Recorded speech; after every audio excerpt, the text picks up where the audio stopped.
नमस्कार, मुई हूँ सर्वेश्वर मल्लिक, जड़े युव चाषी।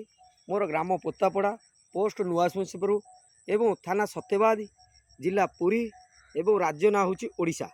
मु एई ग्रीन गोल्ड कंपनी 4.5 एकर धान करिछि ओबामा गोल्ड।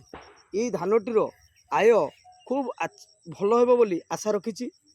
यह एकर प्रति प्राय 35 क्विंटाल ऊर्ध्व हेबो बोली अनुमान करुछि। यही धानटीर अवधि 155 रु 160 दिन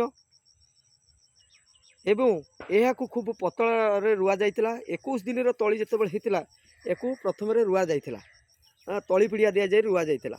एवं देखंतु बंगाली रोइथिले को भाया छोटे गोटे गोटे गछ रुआ जाइतिला। देखंतु वर्तमान को पोजिशन रही धान को भाया होइछि। वर्तमान प्राय 55 रु 65 जाए पिलो भी होइछि प्रति बुदारे। देखंतु पिलो गणी चलते आज्ञा। धान भी देखंतु को किस्म धान होइछि।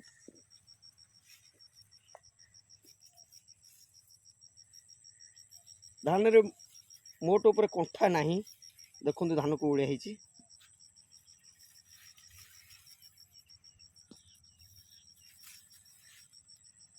जय श्री राम।